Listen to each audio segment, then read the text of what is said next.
Une marche pacifique organisée par les forces vives de Gao ce 14 août 2022, partie de la place des Martyrs à la place d'indépendance de Gao. Cette marche grandiose a été organisée pour soutenir les autorités de la transition, rendre hommage aux militaires tombés sur le champ de l'honneur et demander le départ sans délai de la force française Barkhane du camp de Gao. Au départ, on pouvait lire sur les banderoles et pancartes: Gao donne 72 heures à la force prédatrice Barkhane pour dégager. Barkhane terroriste, Barkhane dégage. Considérant que depuis plusieurs mois, les autorités françaises, dans une campagne de déstabilisation systématique, profèrent des injures et des actes de dénigrement contre les autorités du peuple et le peuple malien, en tout posant des actes de sabotage contre les reconquêtes de notre indépendance et de notre souveraineté.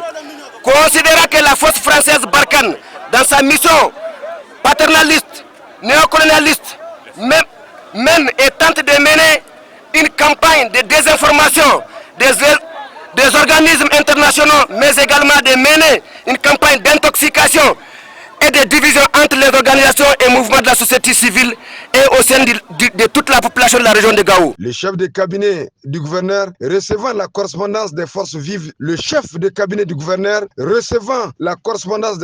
de Gao promet de la transmettre à qui de droit. J'ai bel et bien entendu vos déclarations. Vraiment, ça a été une perte. Hier seulement que j'ai été témoin. Donc j'ai été témoin oculaire de beaucoup de choses. Et vous dire aussi que le moral des troupes vraiment est très bon. Très bon. Parce qu'en fait, ce que vous n'avez pas entendu, c'est qu'ils ont acheté beaucoup de pertes plus que nous. 10 véhicules qui ont fait plus de 3 à 4 chargements de cadavres. Donc pour vous dire que vraiment nos femmes ont bien travaillé. Et c'est ce qui fait que vraiment ils ont vraiment le moral très haut.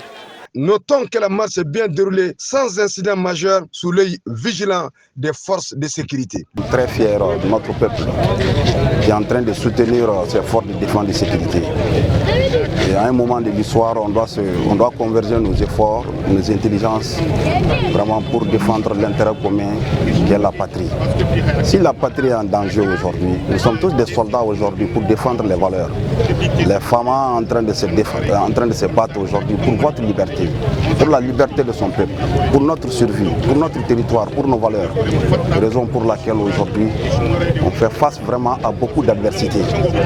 Par la grâce de Dieu, les efforts qui ont été fournis par nos aïeux, nous serons au rendez-vous de l'histoire et nous allons gagner cette bataille. D'autre part, le porte-parole affirme que des séries de manifestations sont déjà programmées si dans les 72 heures, la force Barkhane n'obtempère pas à l'ultimatum des forces vives de Gao.